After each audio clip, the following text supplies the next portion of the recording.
5천 명이었더라. 아멘. 5천 명을 먹이는 비전이라는 제목을 가지고 하나님 말씀 나누도록 하겠습니다. 지금 우리는 하나님 은혜의 공급이 너무 필요한 시즌을 보내고 있습니다. 히브리서 4장 16절 말씀에 보면 그러므로 우리는 긍휼하심을 받고 때를 따라 돕는 은혜를 얻기 위하여 은혜의 보좌 앞으로 담대히 나아갈 것이니라 말씀합니다. 오늘 이 시간에 하나님을 예배하는 모든 분들에게 때를 따라 돕는 은혜가 지금 이 시간 공급되기를 축복합니다. 여러분, 하나님을 주목하십시오. 이 성령 임재의 은혜가 이 어두운 현대의 상황을 돌파하게 하는 유일한 능력임을 믿습니다. 예배를 통해 하나님 만나면 그 사람은 하나님께서 세상으로 보내시는 선물이 돼요. 그리스도인은 선물 포장이고요.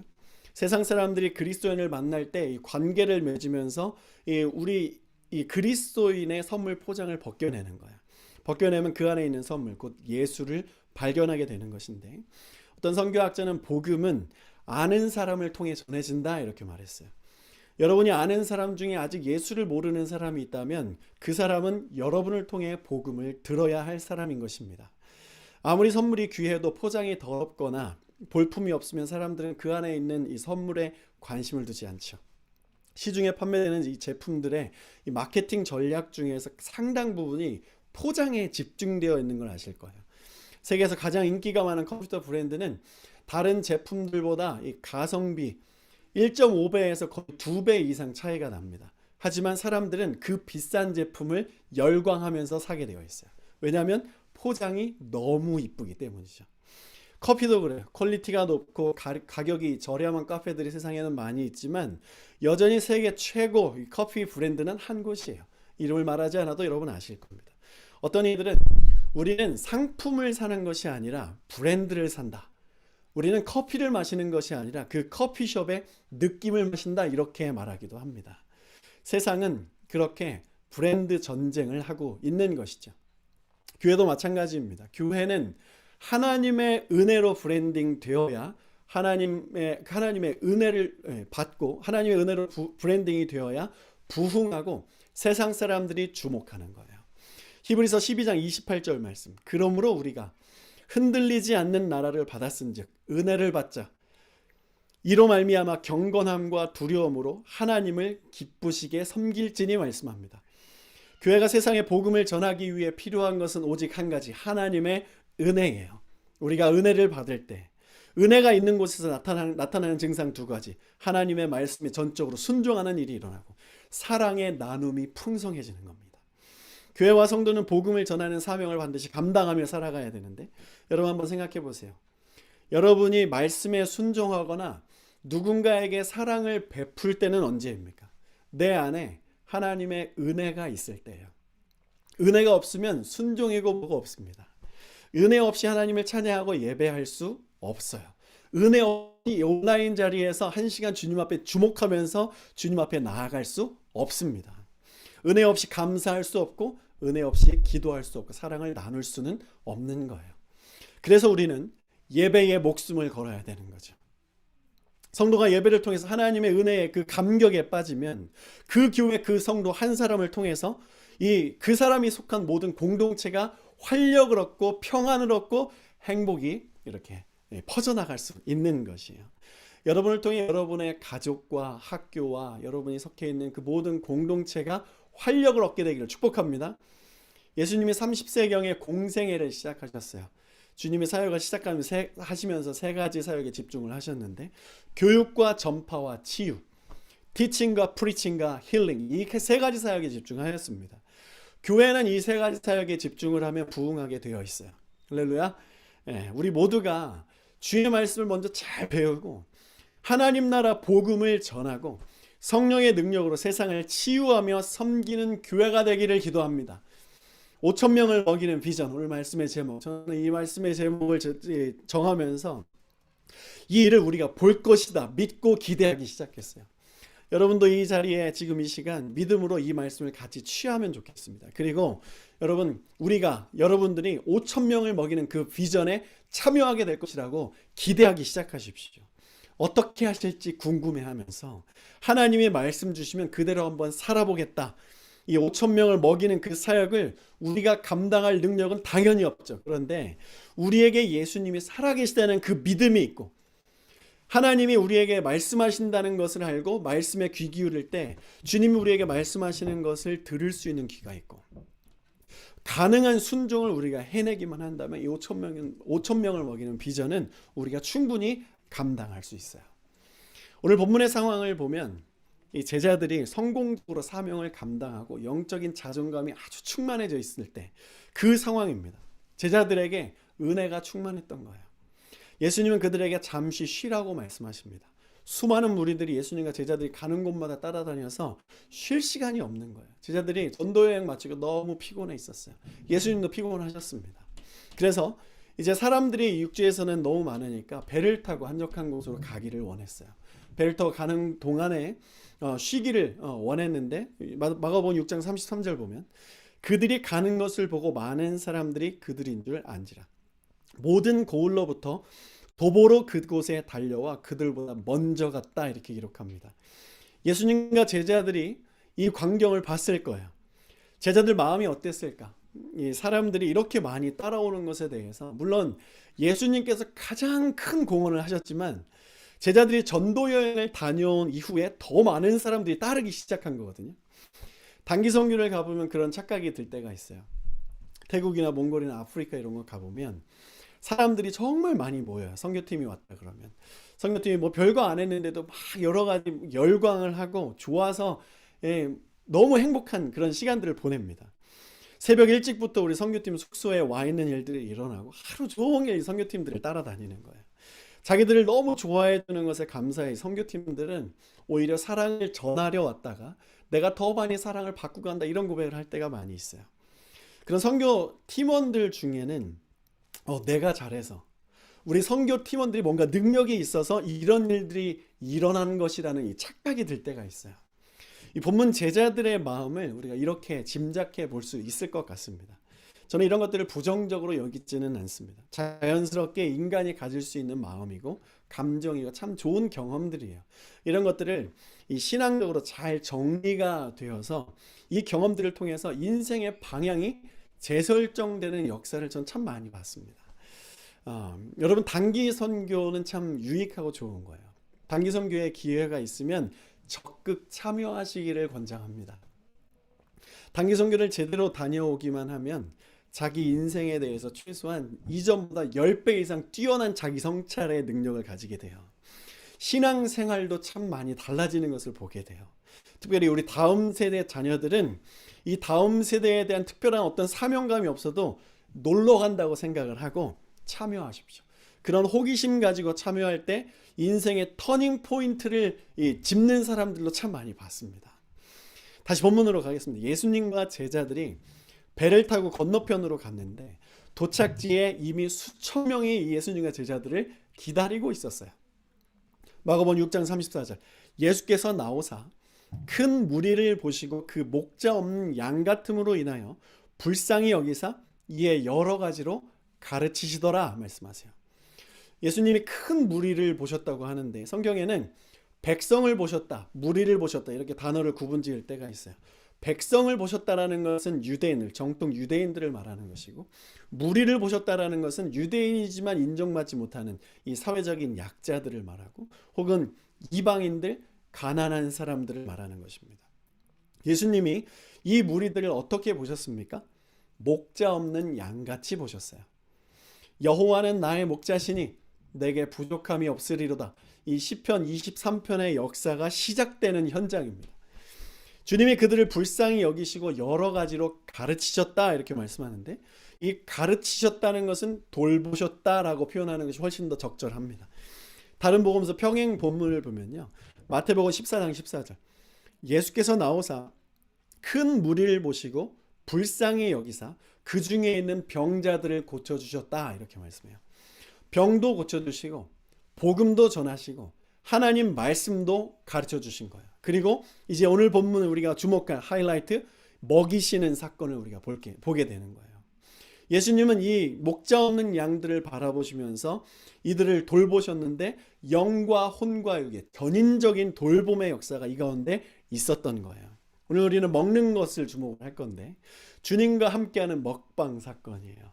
그런데 이 먹방이 진행되는데 제자들과 예수님 간의 의견이 갈려지게 됩니다. 제자들이 예수님께 먼저 이렇게 말해요. 마가복음 6장 35절 36절. 때가 저물어 가매 제자들이 예수께 나와 여짜오되 이곳은 빈들이요 날도 저물어 가니 무리를 보내어 두루 촌과 마을로 가서 무엇을 사 먹게 하옵소서. 예수님께서 이렇게 대답하십니다. 대답하여 이르시되 너희가 먹을 것을 주라 하시니 여짜오되 우리가 가서 200데나리온의 떡을 사다 먹이리까?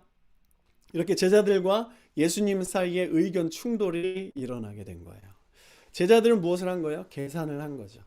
현실을 정확하게 분석을 한 거예요. 그런데 예수님은 이것을 통해 제자들의 믿음을 더 성장시키기를 원하셨던 거예요. 섬겨야 하는 것은 알겠어요. 제자들도 그 마음을 충분히 공감을 합니다. 근데 계산이 안 나오는 거예요. 이 사건 바로 전에 제자들이 엄청난 영적 경험을 했잖아요. 본인들도 예수님처럼 병도 고치고 복음도 전하고 부흥도 경험했어요. 말씀 이 시작 이 6장 30절 말씀에 보면 이 제자들을 사도들이다 이렇게 표현을 합니다. 이전에는 제자들이라고 표현을 했는데 여기서 처음으로 이 사도라는 단어를 기록하게 되어 있어요. 무엇을 의미합니까? 이 제자들이 이제 성령의 충만함으로 하나님의 살아계심을 경험하고 주의 제자의 반열에 올라섰던 것이죠. 영적으로 인정받은 거예요. 영적 권위가 있는 거예요. 그런데 오늘 본문은 아무리 그래도 제자들은 그 능력에 한계가 있다는 것을 밝혀주고 싶은 거예요. 그래서 오늘날 우리 예수 그리스도를 믿는 모든 자들에게 과거의 신앙 경험에 안주하거나 그 경험으로 미래를 바라보고 해석하는 것이 아침마다 새롭고 늘 새로우신 그 하나님의 성실하심, 주님의 사역에 방해가 된다는 메시지입니다. 과거의 예수가 아니라 오늘 나와 함께 하시는 그 예수, 내일의 예수님이 날마다 필요한 거예요. 이 메시지는 과거에 우리가 어떤 큰 능력과 기적을 경험하고 어떤 놀라운 간증을 가지고 있어도 어떤 은사를 가지고 영적 체험을 많이 했어도 인간의 실존은 늘 주님을 의존할 수밖에 없는 존재라는 것, 연약한 존재라는 것, 그리고 하나님은 앞으로 우리가 알지 못하는 크고 놀라운 일들을 또 행하실 것이라는 것을 말씀해 주시는 거예요. 한국교회가 그런 시즌을 맞이했습니다. 지난 시절 놀랍게 부흥한 것을 하나님의 은혜라고 우리가 고백하는 믿음은 가지고 있지만 현재의 이 어려움들을 믿음으로 살아갈 믿음은 부족해 보이는 거예요. 돈에 매이고 사람에 매이고 환경에 매이고 많이 지쳐 있습니다. 성도들이, 교회가, 목회자들이 많이 지쳐 있어요. 요즘 교회들이 참 지쳐 있어요. 기쁘다, 행복하다, 감사하다라는 말보다는 힘들다, 어쩔 수 없다, 미래가 없다 이렇게 말하는 것들이 더 많아 보입니다.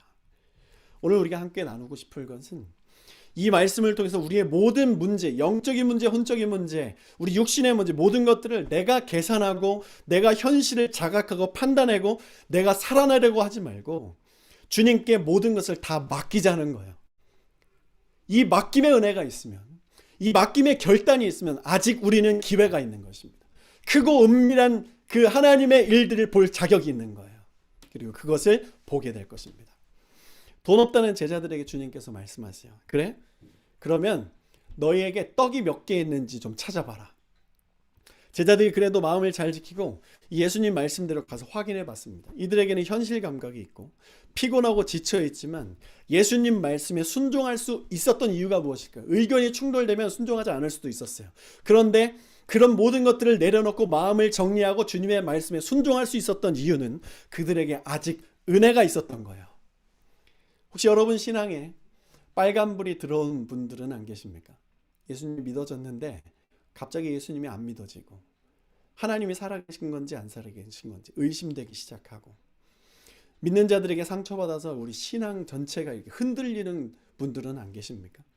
신앙생활 해도 교회 열심히 가도 입에 열심히 드려도 뭐 별거 없는 것 같다는 그런 생각에 여러분들 마음속에 영적인 혼란 가운데 있는 분들 안 계십니까? 신앙이 흔들릴 때 해결 방법은 우리 육신의 만족으로는 안 됩니다. 영으로 만족해야 돼요. 성령이 임재해야 됩니다. 하나님이 우리에게 은혜를 주셔야 돼요. 그래서 여러분 신앙이 흔들리는 자들이 있으면 명확하지 않는 그 신앙의 길 가는 것 같다고 생각되면 여러분 하나님의 은혜를 전적으로 사모하셔야 됩니다. 은혜를 회복하셔야 돼요. 저는 여전히 이 교회에 소망이 있다고 믿습니다. 목회자와 성도들이 영육간에 피곤하고 지쳐있지만 아직 하나님의 은혜를 갈망하며 예배하는 이 남은 자들이 있습니다. 여기 우리가 모두 그런 자들 되기를 소원합니다. 우리가 다시 그 은혜의 문이 활짝 열리고 생수의 폭포수가 부어지기를 간구하기 시작해야 되는 거예요. 우리가 하나님께서 오늘 우리에게 주시는 이 기회를 붙들고 주님의 은혜를 갈망해 나아가시기를 소원합니다. 본문을 계속 이어가겠습니다. 제자들은 떡 5개와 물고기 2마리를 가져왔어요. 예수님 말씀하십니다. 사람들을 푸른 잔디 위에 앉혀라. 시편 23편 2절 말씀. 그가 나를 푸른 풀밭에 누이시며 쉴만한 물가로 인도하시는도다. 제자들은 이 명령대로 사람들을 앉혔어요. 그리고 예수님이 하늘을 우러러 축사하시고 떡을 떼기 시작합니다. 6장 42절. 다 배불리 먹고 남은 떡 조각과 물고기를 12바구니에 차게 거두었으며 떡을 먹은 남자는 5,000명이었더라. 오늘 우리가 이 5,000명을 먹이는 비전을 취하고 그 역사를 보기 원하는데요. 그 역사를 보기 위해서 우리가 해야 될 것이 있어요. 첫 번째는 우리가 할 수 있는 일을 해야 되는 거예요. 예수님은 할 수 없는 것들을 강요하지 않으셨어요. 할 수 있는 것들을 계속 질문해 나가셨습니다. 그럼 이건 어떠니? 떡이 몇 개 있는지 좀 알아봐라. 앉혀라. 사람들에게 이런 것들을 나눠줘라. 할 수 있는 것들을 계속 질문하시고 제자들은 그것을 받아서 순종했습니다. 제자들이 돈은 없지만 음식이 어떤 것이 있는지는 확인할 수 있었어요. 사람들 앉히는 것도 할 수 있었습니다. 나눠주는 것도 할 수 있었어요. 그냥 할 수 있는 것들을 하니 떡 5개, 물고기 2마리로 5,000명을 먹인 거예요. 남자 5,000명이라고 기록하는데 여자들, 자녀들 다 포함하면 2만 명 정도 된다는 2만 명 정도 되는 그 크기입니다. 놀라운 기적이 일어난 거예요. 이것은 한 지역에서 일어나게 됐는데 오늘 우리가 이 말씀을 믿음으로 취하고 우리가 할 수 있는 것들을 해 나가면서 하나님께서 우리 교회를 통해 이 지역에 이 기적을 일으키기를 소원합니다. 중심 메시지는 이거예요. 내가 할 수 있는 일들을 하면 하나님은 하나님이 하실 수 있는 일을 하신다는 거예요. 주님은 꼭 우리의 순종을 통해서 세상에 기적을 베풀기를 원하세요. 그래서 이 5,000명을 먹이는 비전은 예수님의 비전이 아니라 우리 성도들의 비전이 되어야 되는 거죠. 우리가 복음을 담은 선물이니까 우리가 이 일들을 감당할 수 있는 거죠. 이것이 하나님께서 교회를 선택하시고 우리를 위해 십자가 보혈 흘리신 이유입니다. 예수님의 말씀 순종해서 5,000명을 먹이는 그 비전을, 그 사명을 감당하라고. 두 번째는 5,000명을 먹이기 위해서는 나의 능력이 아니라 주님의 능력을 믿고 순종해야 되는 거예요. 합리성은 여러분 하나님으로부터 온 것입니다. 하나님이 이성을 인간에게만 주셨어요.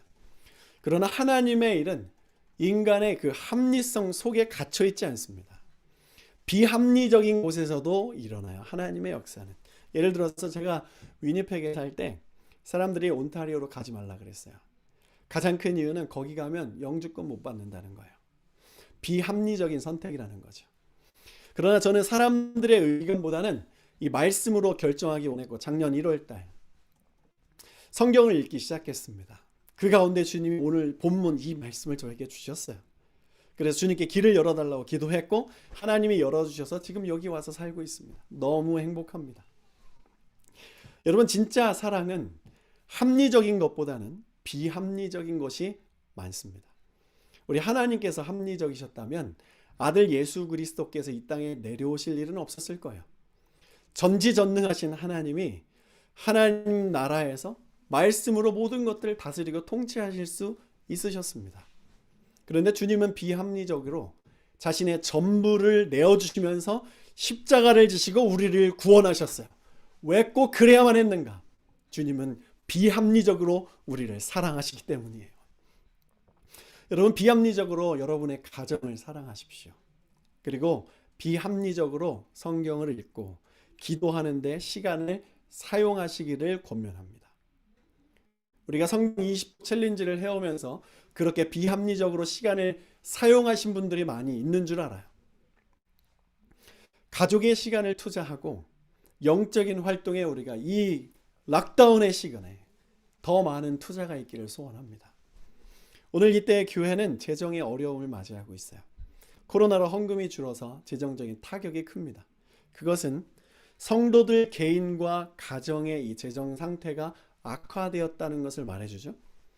하나님이 여러분 삶에 재정의 회복을 주시기를 축복합니다. 아멘으로 받으세요. 교회는 여러분 분명히 재정이 필요해요. 그러나 재정을 걱정할 필요는 전혀 없습니다.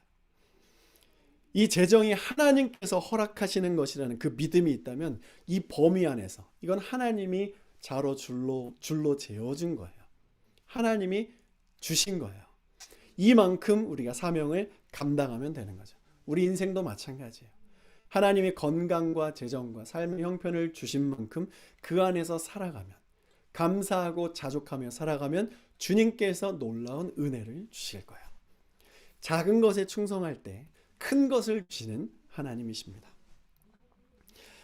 우리 삶도 하나님 앞에 이렇게 믿음으로 잘 살아갔으면 좋겠습니다.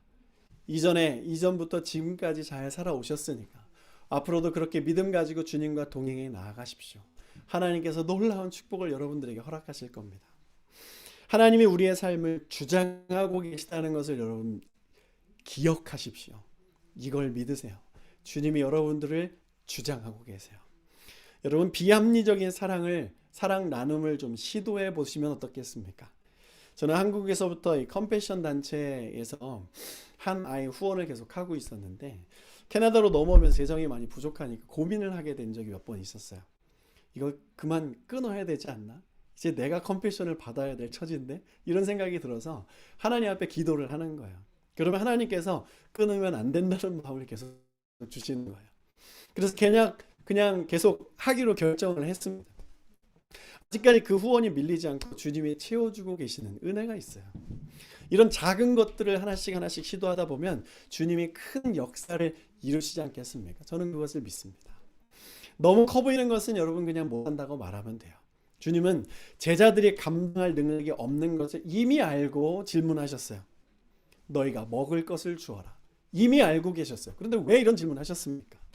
이건 제자들에게 문제를 풀라고 주신 것이 아니라 이 문제를 다시 주님께 맡길 믿음 너 있느냐 이렇게 질문하시는 거예요. 여러분 삶에 어떤 문제가 있습니까? 감당할 수 없는 어려움이 있습니까? 그거 다시 하나님 앞에 드릴 믿음이 있습니까? 그 믿음 가지기를 축원합니다. 주님은 늘 우리의 능력을 보시지 않아요. 우리의 믿음을 보십니다. 여러분 하나님을 바라보십시오. 주님을 신뢰하세요. 능력은 우리에게 없다는 것을 인정하십시오. 그 능력 하나님께 있다는 것을 믿고 바라보세요. 하나님은 교회가 크건 작건 사람이 많건 적건 외적인 능력보다는 하나님 말씀에 반응하고 순종하는 그 믿음을 보시는 겁니다.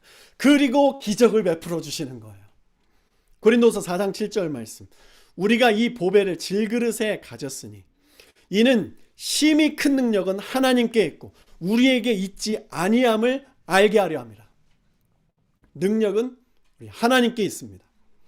그래서 오늘 또다시 우리는 가슴을 활짝 펴고 미래를 소망할 수 있어요. 나는 할 수 없지만 주님은 하실 수 있기 때문이죠. 인생의 무수한 문제들을 우리가 만나고 있습니다.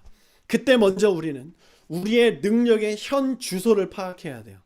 5천 명을 먹여야 할 이 감당할 수 없는 문제를 만났을 때 제자들의 현 주소는 떡 5개 물고기 2마리예요. 이 현실을 파악하고 인정하고 주님께 문제를 다시 맡겨드리면 기적이 일어나는 거죠. 내가 이 문제를 꼭 붙들고 해결하라는 그 마음을 내려놓으십시오. 그리고 주님께 여러분의 문제를 맡겨드리세요. 내가 붙든 오병이어는 초라합니다. 그러나 우리 주님께서 오병이어를 붙드시면 배불리 먹이고 12강주가 남는 역사가 일어날 뿐만 아니라 나의 믿음과 나의 신앙도 성장하는 그런 기회가 되는 것입니다. 이 코로나 시대에 우리가 할 수 있는 것은 무엇입니까? 요동하지 않고 하나님 말씀이 나를 주장할 때까지 주의 임재 앞에 잠잠히 거하고 내가 할 수 있는 사랑의 나눔, 가족 얼굴 한 번씩 더 보고 한 번 더 먼저 사랑을 고백해주고 그리고 길을 열어달라고 하나님 앞에 기도하고 내 옆에 있는 사람 한 번씩 더 챙겨주고 그렇게 한 걸음 한 걸음 해나가면 되는 것이죠. 마지막으로 문제와 어려움 속에서 이 나눔은 지속되어야 한다는 거예요. 오병이어 비전을 성취하려면. 제자들은 전도여행 갔다 와서 너무 피곤했어요. 예수님도 그것을 아셨어요. 지쳐 있었어요. 조금 쉬고 싶었습니다. 그러나 목자 없는 양들을 섬기기 위해서 다시 기운을 내었어요. 여러분, 힘들지만 그래도 우리가 다시 한번 주변을 살펴야 돼요. 나보다 더 외롭고 힘든 사람은 반드시 있습니다. 그들에게 우리가 할 수 있는 사랑을 전해주세요. 전화 한 통 해주시고, 문자 한 통 해주시고, 김치 한 포기 전해주시고, 맥심 커피 한 잔 대접해 주세요. 주님이 기적을 일으키실 수 있는 그 길을 열어드릴 수 있는 방법이 바로 이런 거예요. 우리도 힘들지만 나보다 더 힘든 사람을 찾아서 그 사람들에게 하나님의 그 오병이어의 역사가 갈 수 있도록 그 사람에게 우리가 할 수 있는 일들을 해주는 것이죠. 한국 교회가 그 증거예요. 우리는 너무 명확한 이 오병이어의 증거를 가지고 있어요. 모든 상황을 주님께 맡길 때 시련 속에서 우리는 승리했잖아요. 세계 열방을 뒤흔드는 선교적인 사명을 감당했습니다. 지금도 감당하고 있습니다. 우리 지금 잠시 그러나 주춤한 이유가 있어요. 그 이유는 분명하죠. 사람의 능력으로 교회가 돌아가는 거예요. 사람의 능력으로 나의 신앙이 돌아가는 것입니다. 나의 생각으로, 나의 뜻으로 내 신앙이 뒤로 간 채 내가 하나님보다 앞서 있는 그 삶을 살아가고 있는 거예요. 은혜의 지배가 아니라 합리적이고 이성적이고 계산적인 것들로 지배되고 있는 것이죠. 우리 영적 체계를 바꿔야 됩니다. 오늘 그 영적 체계가 바뀌어지는 역사가 있기를 축원합니다. 하나님의 은혜가 우리를 지배하게 해야 돼요. 그러나 우리는 5,000명뿐만 아니라 2만 명뿐만 아니라 열방을 먹일 수 있어요.